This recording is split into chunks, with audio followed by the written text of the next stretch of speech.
Bismillahirrahmanirrahim. Assalamualaikum warahmatullahi wabarakatuh. Tagak entah mah. Alhamdulillahirabbil alamin. Wassalatu wassalamu ala asyrafil anbiya'i wal mursalin wa ala alihi wa sahbihi ajma'in. Asyhadu an la ilaha illallah wa asyhadu anna Muhammadan abduhu wa rasuluh la nabiyya ba'da. Rabbi shrah li sadri wa yassir li amri wahlul 'uqdatam yafqahu qawli. Pertama sekali mari kita sama-sama bersyukur kepada Allah Subhanahu wa taala yang mana pada pagi hari ini alhamdulillah subuh berkah istimewa. Karena pada subuh ini kita patut bersyukur kepada Allah Subhanahu wa taala. Karena kita umumnya dorong foto panjang dihadiri istimewa. Karena selama ini baru pelaksanaan subuh berkah ini dilaksanakan didatangi oleh tamu-tamu kita dari Kabupaten Tanah Datar. Alhamdulillah. Selawat dan salam sama-sama dikirimkan buat Nabi besar Muhammad sallallahu alaihi wasallam. Allahumma sholli ala Muhammad wa ala ali Muhammad. Yang sama-sama kita hormati Bapak Kepala Polres Tanah Datar dan rombongan, yang sama kita hormati Bapak dari Kodim, dan yang sama kita hormati Bapak Camat kita, Camat Aceh Utara, dan seluruhnya kepada bapak-bapak yang dilindungi oleh Allah. Dan pada bulan ini kita melaksanakan sholat subuh berjamaah. Mudah-mudahan amal ibadah kita diterima oleh Allah Subhanahu wa taala. Amin amin ya rabbal alamin. Untuk itu bapak-bapak, ibu-ibu yang dimuliakan Allah, kita buka acara kita ini dengan masyarakat bismillahirrahmanirrahim. Dan selanjutnya kita minta kepada Bapak Kapolres Tanah Datar untuk menyampaikan kata-kata ataupun merupakan pengumuman dan sebagainya. Dan kepada Bapak, waktu cepat kami persilakan.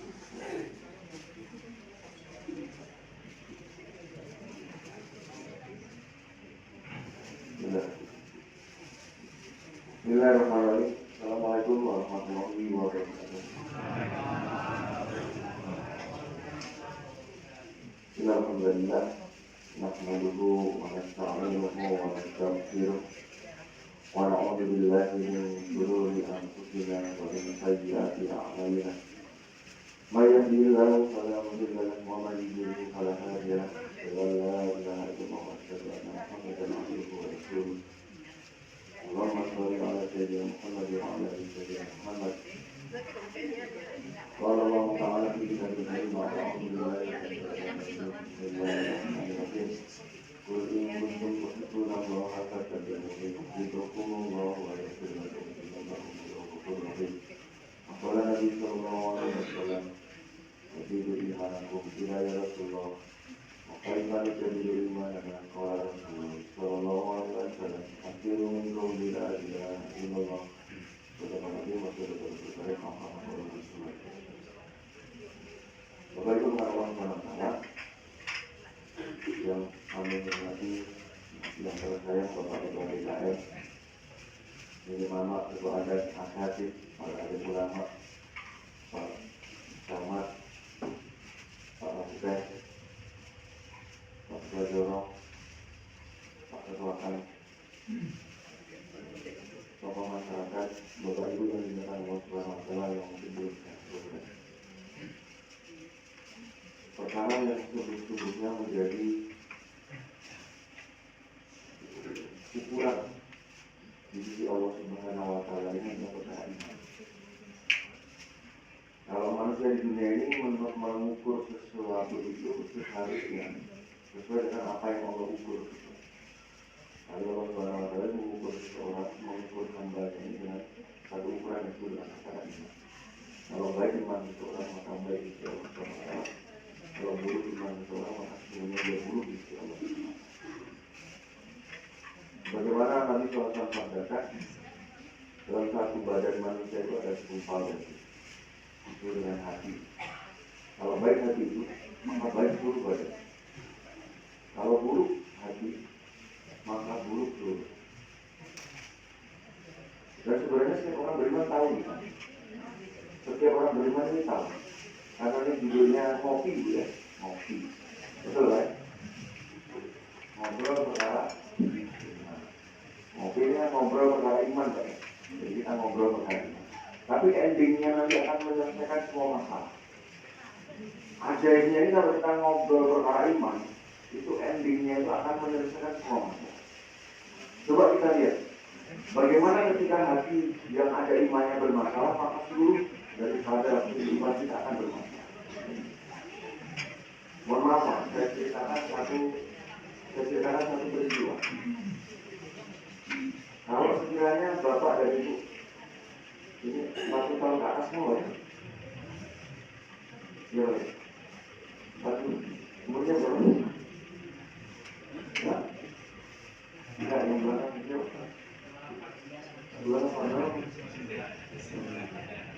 Nah, karena rata-rata setiap masjid itu ditulis di situ, Pak.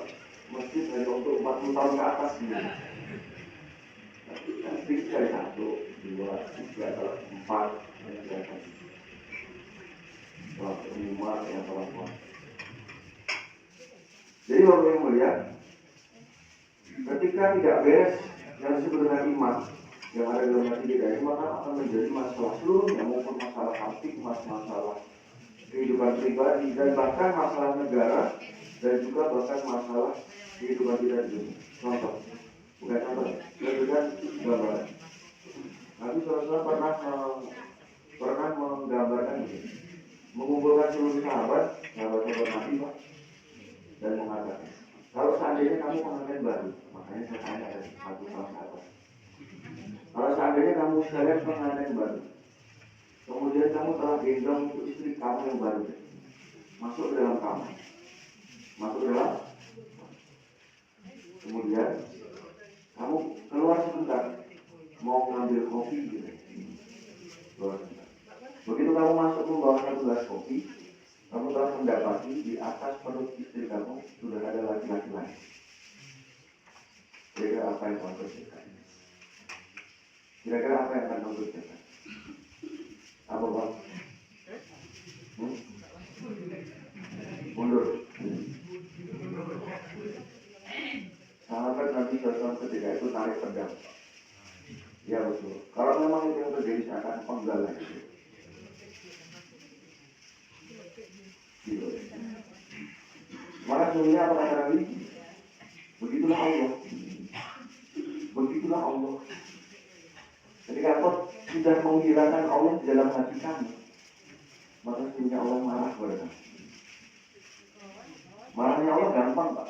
Perintahkan batu gelinding dari atas gunung. Perintahkan air kamu naik dari laut ke atas darat. Perintahkan angin kamu gerak secepat-cepatnya. Perintahkan tanah bergerak-gerak kamu. Salam mereka semua. Kalau Allah sudah. Jadi sebenarnya masalah bencana ini bukan timbul dari Gunung Merapi. Bukan, tapi Allah yang memerintahkan gunung untuk bergerak. Disitulah konsepnya, Bu. Disitulah konsepnya, Bapak Ibu ya. Kalau hidup kita mau aman, mau damai, mau tentram, perbaiki hati, perbaiki iman. Jadi tidak ada rumusnya, ini Gunung Merapi ini meledak sendiri, tidak ada. Karena sesungguhnya sumbernya adalah karena hati kita yang rusak. Karena saking terlalu rusaknya ini orang, hari ini kita. Maka Allah marah. Kalau cuma 1, 2 itu tidak ada masalah. Tapi kalau sudah berjamaah, rusak. Apapun judulnya, barang kalau sudah rusak, mau mahal, mau murah, diapakan? Dibuang, Pak, kipas angin. Harganya 400.000. Rusak, diapakan, Pak? Dibuang. Mobil tidak bisa diperbaiki, dibuang. Istri tidak bisa diperbaiki.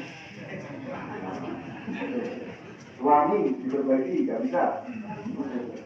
Serah. makan ke Mapores gitu.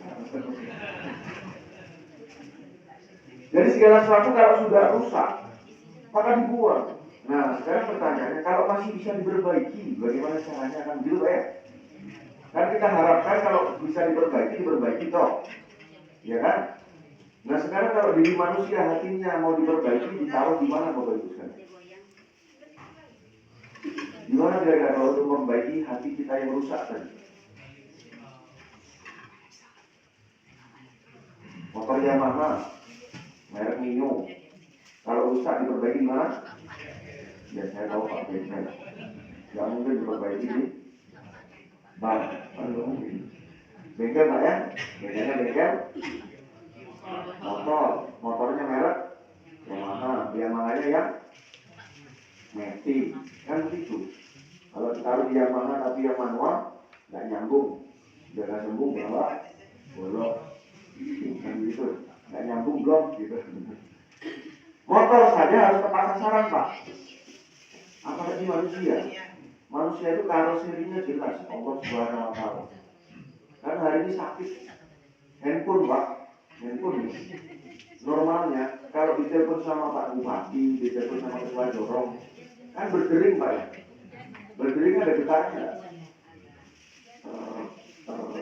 Kalau bergetarnya ini nggak ada. Padahal di situ berdering dan bergetar. Dibawa mana Pak? Bengkel, nggak mungkin dengan motor kan gitu. Bengkel, handphone. Tipu, berarti bengkel, handphone, tipu kan begitu. Nah sekarang keadaan hati kita begitu. Wajilat qulubuhum, apabila disebut nama Allah malah bergetar hati dia. As-salatu khairun minan naum, harusnya bergetar. Kalau seluruh kampung ini Pak, seluruh Jorong Nagari ini seluruhnya hatinya bergetar, kira-kira ini musola ini penuh nggak Pak? Berarti handphonenya bapak-bapak itu betul Pak ya? Makanya harus dibawa mana? Bapak suruh tuh semuanya ke kotor HP gitu. Wajilat qulubuhum, seharusnya kalau disebut asma Allah seharusnya bergetar. Karena nggak bergetar maka dia tidak ada, maka harus didatangkan, dibawa ke karoserinya Allah Subhanahu wa Ta'ala, yaitu di masjid. Maka mari kita sama-sama mengangkat tajuk yang begitu mulia, kembali ke surau kami. Setuju Pak ya? Setuju Bu? Kembali ke surau kami. Kalau dulu Bu Hamka robohnya surau kami, sekarang tidak. Sekarang masjidnya bagus semua. Tidak ada musola masjid yang tidak bagus di tanah datar ini. Maka sekarang saatnya kita kembali ke surau buat memperbaiki hati yang bergetar. Jangan sampai Allah marah. Jangan sampai Allah marah. Bapak sama ibu kalau punya anak dipanggil, nak, kemana nak?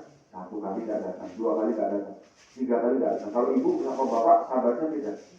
Kalau ibu 3 kali tidak datang masih sahabat. Kalau bapak 3 kali tidak datang, keluar tuh kata-kata. Dasar anak setan, telinganya gimana? Kalau anaknya setan, bapaknya iblis Pak. Coba kalau anak kita nggak datang-datang, waduh, subhanallah. Begitu pula Allah. Kalau Allah panggil hayyalah sholat, hayyalah salat, nggak datang, sebenarnya Allah marah. Maka itu yang terjadi. Maka Bapak Ibu yang mulia, dalam satu ayat disebutkan, walau ahlal qura amanu wa taqaw la fatahna alaihim barakatin minas samai wal ardh. Kalau seandainya penduduk satu kampung, penduduk satu jorong, penduduk satu kabupaten beriman dan bertakwa, amanu wa taqaw, beriman dan bertakwa, la fatahna alaihim, akan saya berikan, akan Allah berikan kepada mereka, akan kami berikan kepada mereka barakatin minas samai wal ardh. Keberkahan dari atas dan keberkahan dari bawah. Sekarang diwali, kenapa hari ini tidak ada keberkahan dalam kehidupan kita? Kenapa banyak bencana? Tsunami, gempa bumi, angin topan, kebakaran, yang di bawah bumi, kenakalan remaja, narkoba, anak bunuh orang tua, bunuh ibu kandung, bapak kandung menikah sama anak perempuannya sendiri, maling sapi, maling motor, perkelahian, penganiayaan, semuanya terjadi kenapa? Karena penduduk dalam satu kaum itu beriman dan bertakwanya tidak sepenuhnya kepada Allah. Maka harus diperbaiki. Apa yang pertama diperbaiki? Iman. Beriman ada, tapi tidak penuh jadi masalah. Beriman ada, tetapi tidak penuh jadi masalah. Bapak Ibu mau pergi ke Padang mau nonton saya patah bioskop, dapat tiket kan? Tiketnya begitu naik mobil kesobek, jatuh. Begitu sampai di depan 21 mau nonton bioskop, diserahkan itu tiket yang tinggal separuh. Boleh masuk enggak? Iman pun begitu, kalau separuh-separuh enggak boleh. Iman kok separuh-separuh kan gitu. Bapak dikasih kopi, udah diminum orang tinggal separuh, mau? Separuh-separuh itu bahaya, Pak. Separuh laki-laki, separuh perempuan, nah gimana? Melambai dan melambatkan gitu kan? Bahaya juga gitu, bapak juga nggak mau, ibu juga nggak mau kan gitu. Separuh-separuh itu tidak dikehendaki, maka kafah masuk ke dalam Islam secara kafah, maksudnya iman. Nah hari ini contoh apa, bukti apa kalau iman kita separuh, keyakinan kita tidak sepenuhnya yakin kepada Allah SWT. Dalam nomenklatur bahasa Arab, la ilallah, la ilaha illallah. La itu tidak ada kecuali itu, Pak. Saya mau minum kopi, Pak, tidak ada. Yang ada air putih. Saya minum teh, Pak, tidak ada kecuali air putih. Kalau jeruk nipis, tidak ada kecuali air putih. La ilallah, tidak ada kecuali Allah. Coba kita cek bagaimanakah iman kita yang sudah ada di masjid ini, apakah betul atau tidak? Boleh Pak cek. Ini sebenarnya bukan ceramah, tetapi ini membangkitkan, menyala supaya kepala sama imannya menyala. Apakah obat bisa menyembuhkan? Hah? Nah, udah jawab itu dulu aja. Kenapa tidak bisa menyembuhkan?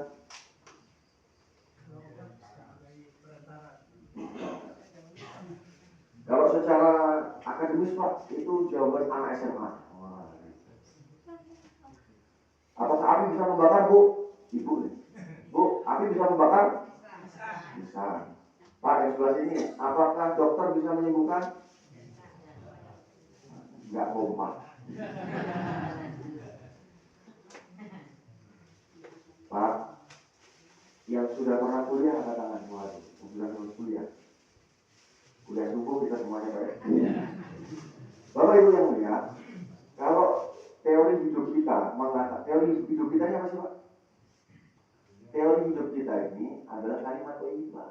La ilaha illallah. Tidak ada pokoknya selain Allah. Itu bahasanya kalau mau benar di lisan kita. Jadi api tidak bisa membakar. Nih saya kasih rumusnya. Api tidak bisa membakar, tetapi Allah yang membakar. Kalau api mau membakar dia berhajat, minta izin sama Allah. Tapi kalau Allah mau membakar tidak perlu minta izin kepada api. Allah bisa membakar dengan api dan Allah bisa membakar meskipun tidak ada api. La ilaha. Mau buktinya Bu? Gali dalam kubur. Coba tanya sama jenazah itu, ada api nggak?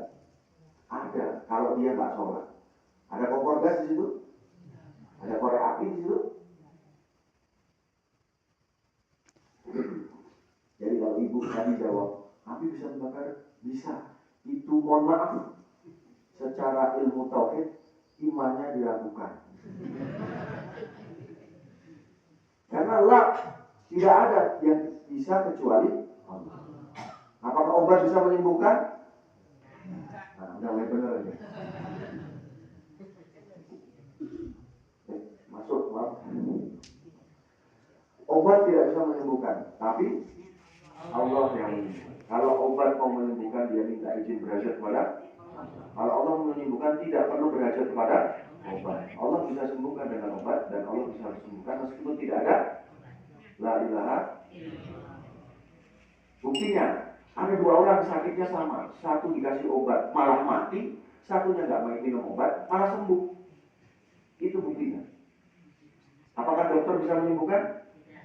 Tidak benar kan? Apakah istri yang cantik bisa membahagiakan Pak? Apakah suami yang ganteng bisa membahagiakan? Maka jangan cari yang ganteng-ganteng, cari yang tanggung jawab. Betul ya? Hari ini yang terjadi seperti itu. Setiap manusia mencari satu perkara yang disebut dengan kebahagiaan. Dia pikir bahagia dengan makan narkoba. Dia pikir bahagia dengan mencari uang yang banyak. Padahal kita sudah tahu rumusnya. Apakah uang yang banyak bisa membahagiakan? Karena sudah tahu hukumnya dan barusan dikasih tahu sama Pak Kapolres. Kalau uang yang banyak tidak akan membahagiakan. Contoh bu, orang Jepang, contoh orang Amerika, orang kaya, orang berpendidikan, tetapi tidak Allah berikan kebahagiaan. Karena kebahagiaan itu dari sini. Nah, karena rusaknya hari ini kita mengikuti gaya mereka, gaya orang-orang kafir, mohon maaf. Seperti seolah kekayaan itu membuat kita bahagia. Kalau kekayaan membuat bahagia, dulu ada satu orang namanya Korun. Bapak tahu, ibu tahu Korun? Tahu ceritanya ya? Korun itu punya kereta kuda 17 atau 13 terbuat dari emas. Kalau hari ini orang kaya punya mobil Lamborghini terbuat dari emas. Kalau lapis emas saya pernah lihat, saya pernah tahu di Jakarta, mobil Lamborghini terlapis dari emas. Tapi ini Korun punya kereta kuda terbuat dari emas, sproknya, kemudian besi-besinya terbuat dari emas. Dan di atas kereta kuda ada peti-peti yang di dalamnya termuat kunci-kunci daripada kuda, satu kunci mewakili satu kuda emas. Tapi karena tidak punya iman, maka akhirnya ditenggelamkan oleh Allah ke dalam bumi. Sehingga akhirnya orang-orang cari harta.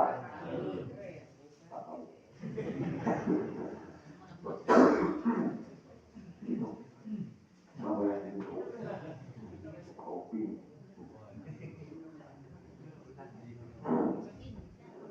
Jadi Bapak Ibu ya, kalau kekayaan membuat bahagia, tentunya dulu Korun paling bahagia. Kalau jabatan membuat bahagia, tentunya dulu Fir'aun paling bahagia. Tapi tidak, yang membahagiakan kita siapa? Oh, sudah masuk. Nah ini Bapak Ibu ya, masalahnya orang tidak yakin karena hatinya rusak. Sehingga ketika dia dipanggil oleh Allah Subhanahu wa Ta'ala, dia tidak yakin. Itu sekarang jadi masalah yang akan sekarang kita selesaikan sama-sama. Kalau orang yakin, hatinya betul, imannya betul, maka masjid ini tidak ada yang kosong, Pak. Ibu-ibu mungkin sholatnya di luar sana. Kenapa? Karena nggak muat. Setiap laki-laki balik akan datang ke masjid. Tapi orang sekarang mencari kebahagiaan dengan cara yang lain. Menjual narkoba. Kebahagiaan dipikir batang sama batang tuh enak gitu. Ya Pak ya? Tahu ya batang sama batang? Batang berkelahi sama batang gitu. Mama LGBT. Ibu kalau dikit apa? Batang sama batang pedang-pedang. Bu, mohon maaf nih. Bebek aja tahu. Bebek tuh, bebek tahu bu. Bebek, ite itu. Gak ada yang batang nyari batang tuh, gak ada. Betul bu ya? Ini anak-anak keponakan kita, batang nyari batang. Alhamdulillah. Dulu ada satu kaum namanya kaum Nabi Lut. Diazab sama Allah. Nah sekarang mau gak kampung kita ini diazab sama Allah? Makanya ibu sama bapak jangan diem aja. Narkoba. Kira-kira mau gak kampung kita diazab sama Allah? Makanya jangan diem aja, kan begitu. Nah cara yang terbaik adalah kembalikan mereka ke masjid. Karena hanya dengan cara itu. Caranya bagaimana? Caranya tarik mereka pelan-pelan ke masjid. Dan ini tanggung jawab siapa? Tanggung jawab seluruh.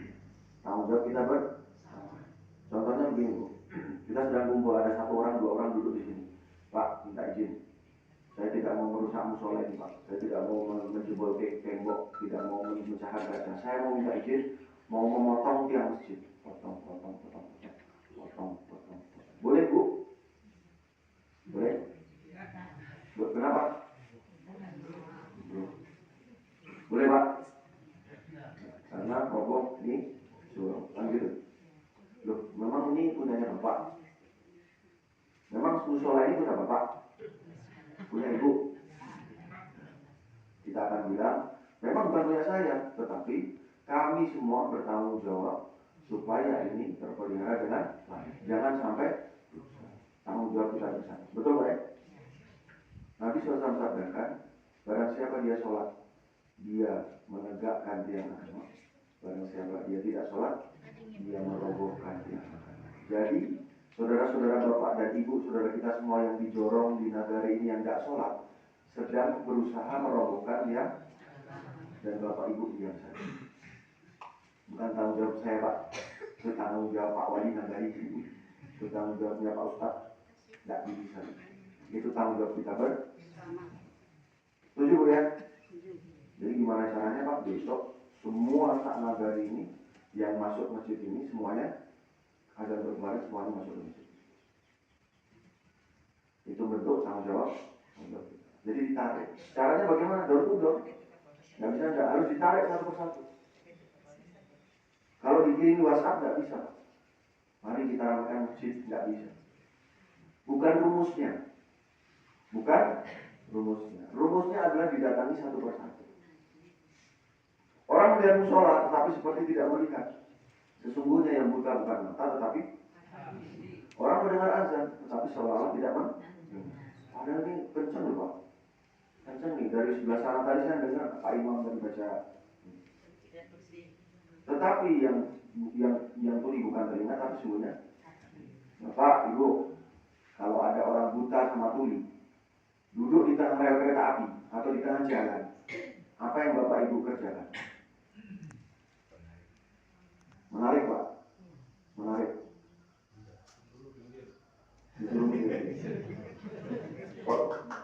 Minggir. Padahal buta sama tuli Pak. Buta sama tuli. Yang ada orang-orang di sekitar itu dibilang kita malah dibilang gila. Bapak ini stres ya dia. Ini orang buta sama tuli, bapak tepok-tepok begini. Nggak bisa. Harusnya tadi Pak. Tapi jangan ditarik juga Pak. Begitu ditarik, begitu dia tersinggung dipukul gitu. Karena buta kan nggak tahu siapa. Caranya gampang.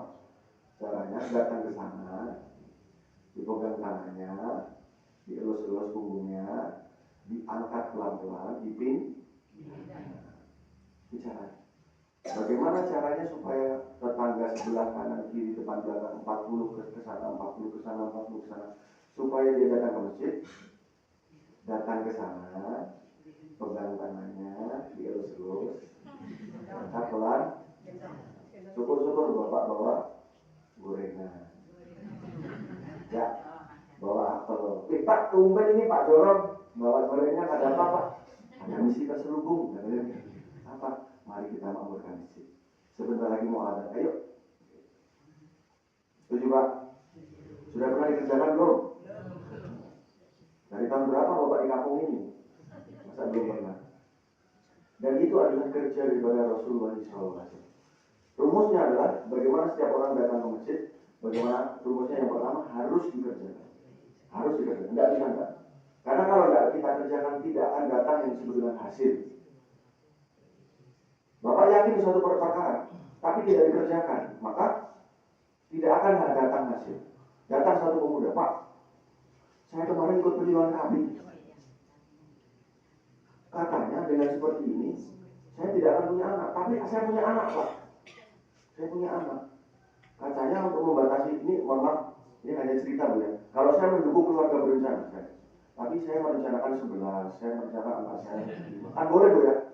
Kalau dulu memang keluarga berencana cukup 2 anak. Tapi kalau saya keluarga berencana, saya merencanakan anak saya 6. Boleh kan? Ini cerita zaman dulu. Pak, ini kalau program kami kan anaknya cuma 2. Anak saya sekarang 4. Loh kenapa?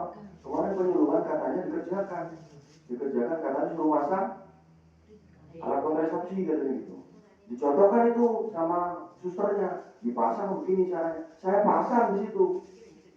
Dipasang, tapi tetap punya anak. Berarti ada kegagalan nih program ini. Bapak dipasang betul, dipasang bingung. Akhirnya ditanya, dipasangnya di mana?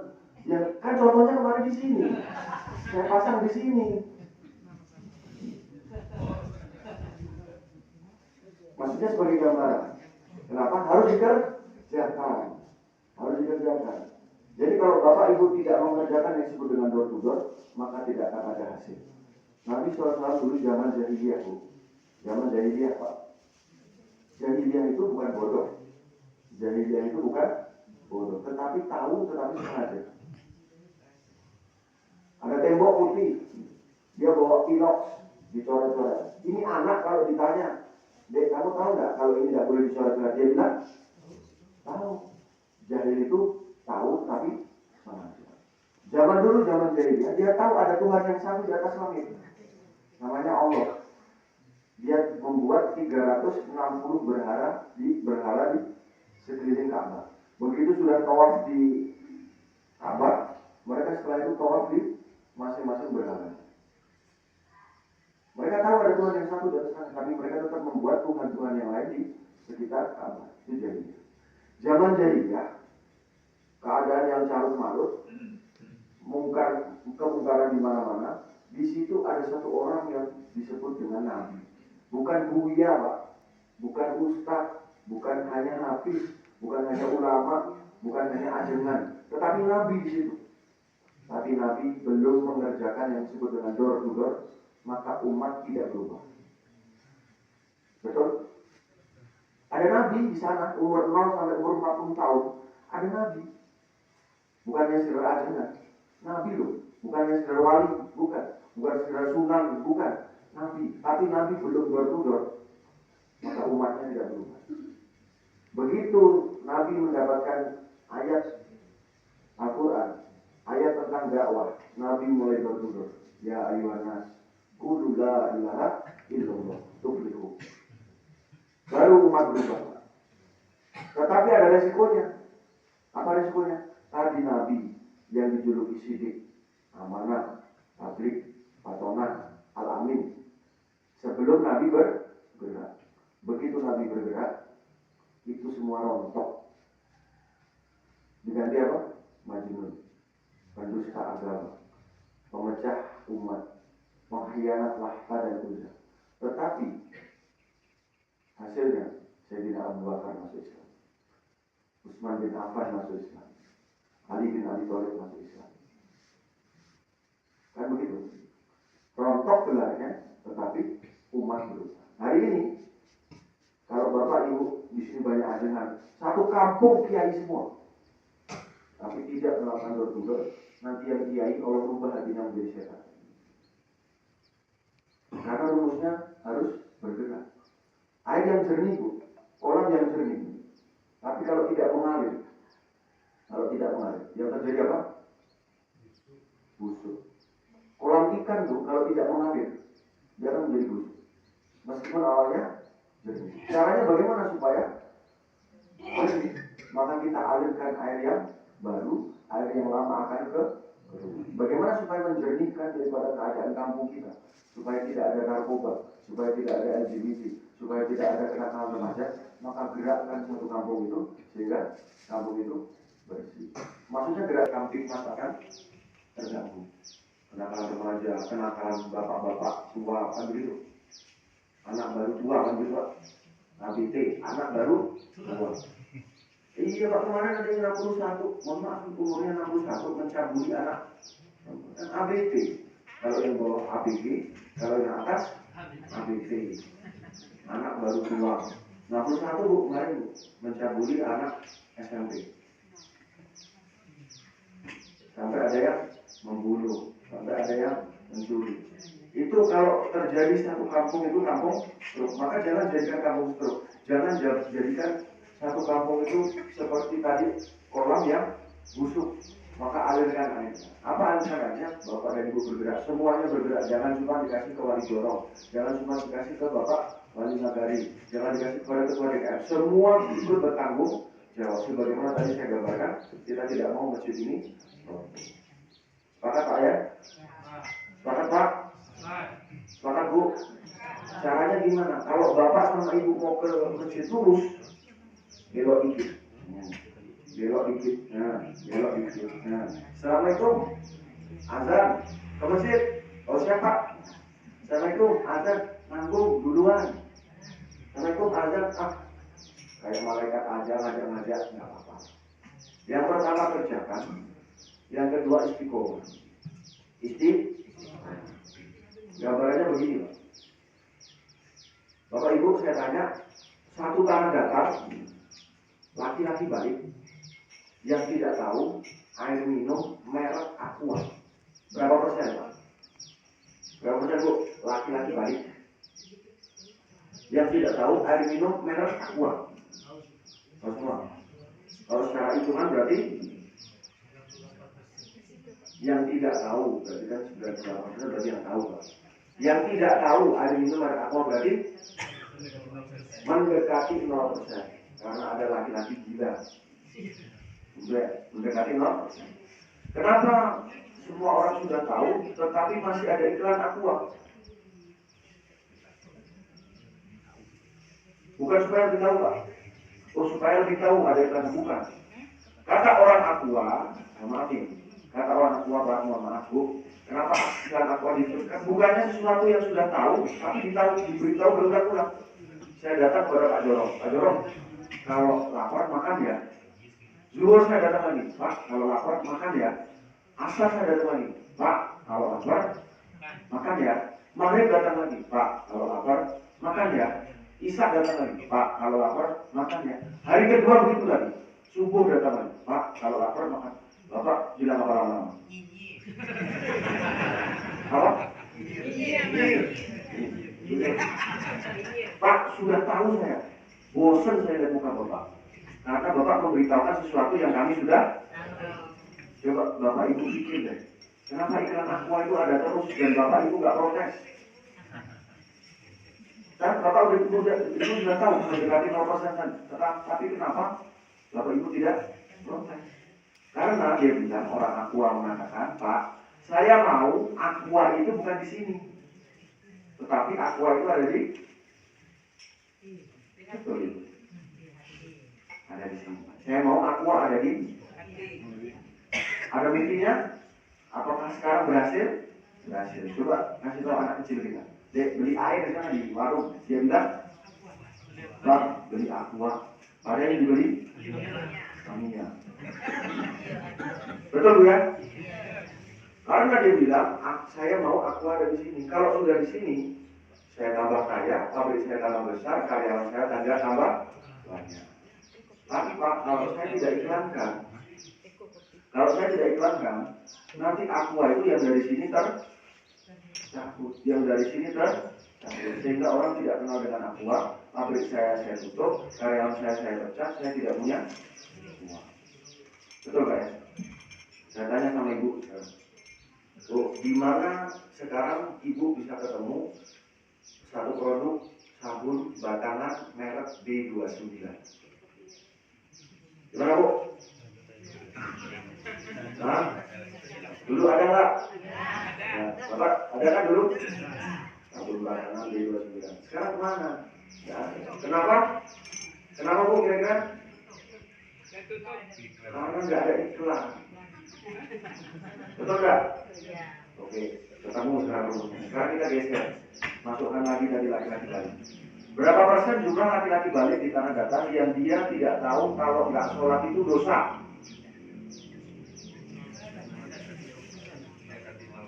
Mendekati 0%.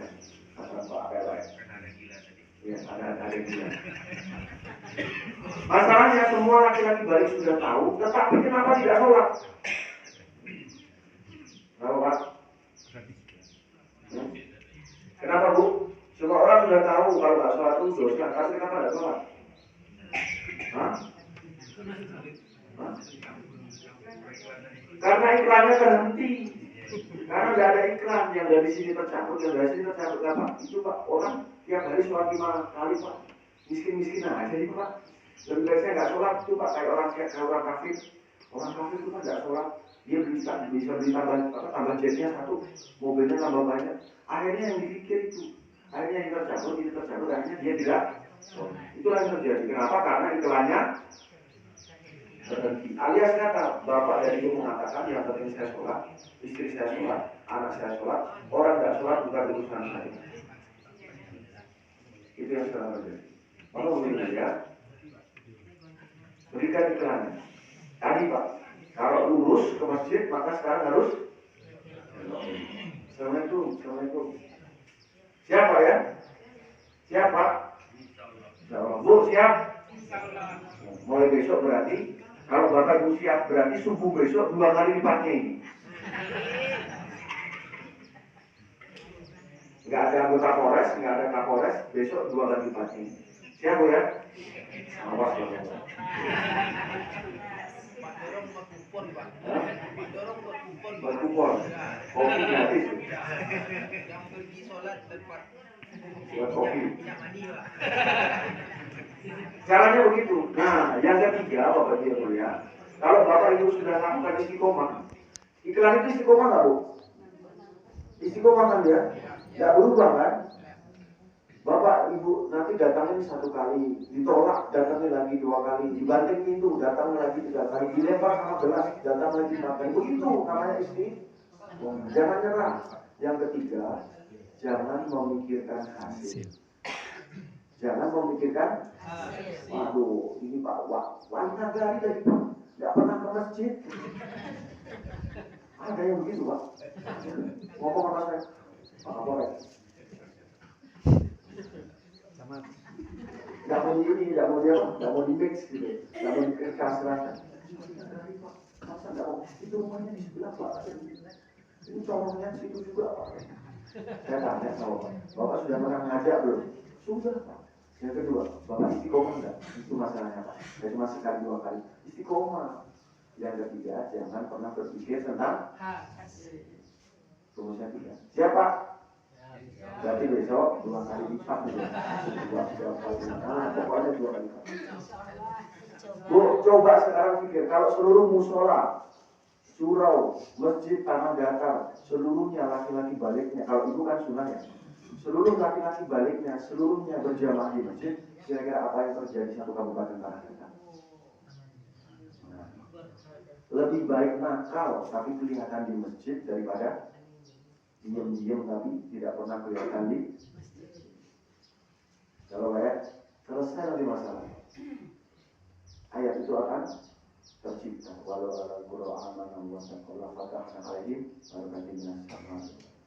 Yang pertanian akan berkah, yang anak-anaknya menjadi anak soleh-soleh, hadis alim-alimah, yang laki-lakinya dia sayang kepada bapaknya. Kalau tidak Pak, akan jadi masalah. Maka konsep kita sekarang kembali ke surau kami untuk mengangkat satu falsafah yang disebut dengan ada dibariskan di syarat kalau sertifikat. Yang sekarang hari ini slogan. Saya berani mengatakan hari ini slogan. Buktinya apa? Itu bersandi kita mulanya sekarang ada di mana Pak? Ada di paling bawah. Betul ya? Kalau ada bersandi kita mulut, coba lihat. Laki-laki tidak ada yang sholat berjamaah di rumah. Sholat berjamaah di mana? Laki-laki yang sholat berjamaah di rumah adalah laki-laki solehah. Coba. Ya? Nanti tawarkan dulu kan, kita apa? Jadi Bapak Ibu ya, untuk mengangkat adat dan cara kita Allah, salah satu caranya adalah dengan kembali ke surau kami. Sepakat Bu? Itu nanti akan membantu tugas kepolisian. Kamtipmas akan baik. Masalah akan tidak ada lagi orang yang berselisih sengketa. Tidak ada. Karena imannya sudah baik, karena sering ke masjid, diperbaiki oleh Allah Subhanahu. Terakhir, satu contoh bagaimana keadaan orang tidak mau bersengketa gara-gara imannya sempurna kepada Allah Subhanahu. Saya kasih satu contoh kisah. Di zaman sahabat ada seorang laki-laki, dia beli tanah sepetak.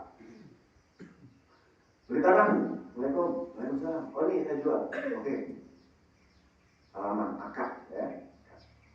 Sudah dia beli tanah pulang, yang menjual tanah pulang. Besoknya lagi datang dia pakai cangkul. Datang ke tanah, dicangkul. Mau ditanami Pak. Mau ditanami apa namanya? Nah, jagung kan. Karena MDP mendukung ketahanan tanah. Begitu dicampur, ada emas.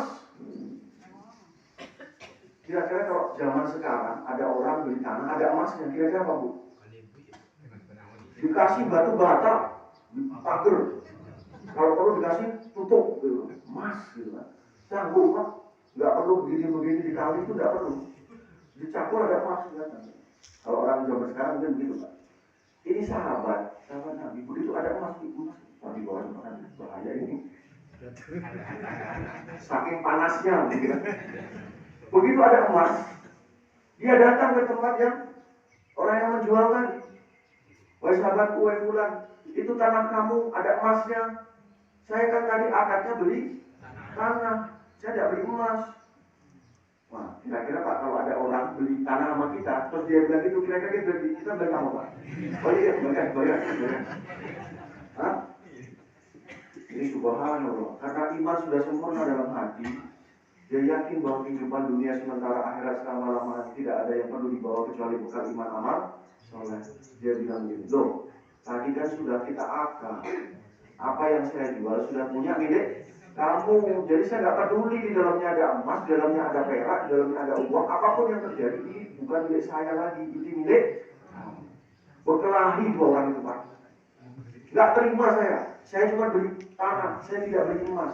Saya juga nggak terima, saya sudah akad sama kamu bahwa saya sudah menjual seluruhnya kepada kamu, berkelahi Pak. Ada datang orang ketiga, mungkin Pak Jorong, mungkin.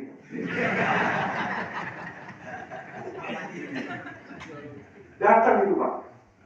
Ada apa ini? Kan mau berkelahi ya? Sudah mungkin angkat-angkatan begitu. Berkelahi. Ini sebenarnya apa ini? Ini Pak. Dia jual tanah, tetapi ada emasnya.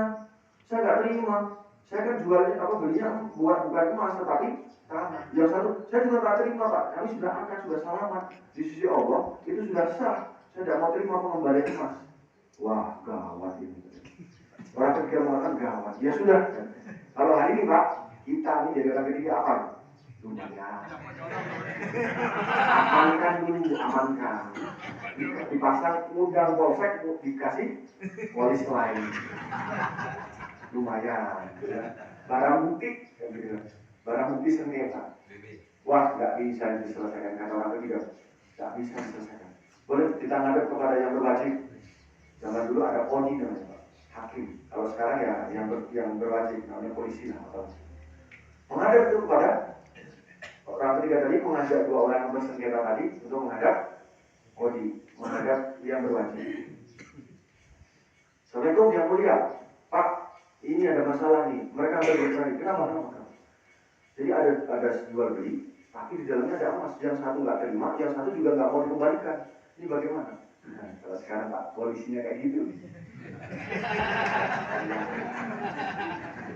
Coba ya, jorongnya tadi imannya sempurna, ya, wali negara imannya sempurna, kansnya imannya sempurna, nggak mau itu bakal dikasih ke polisi.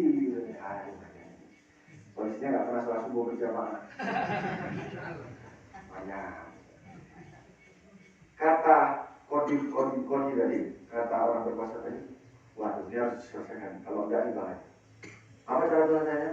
Karena dia imannya juga sempurna kepada Allah Subhanahu wa Ta'ala.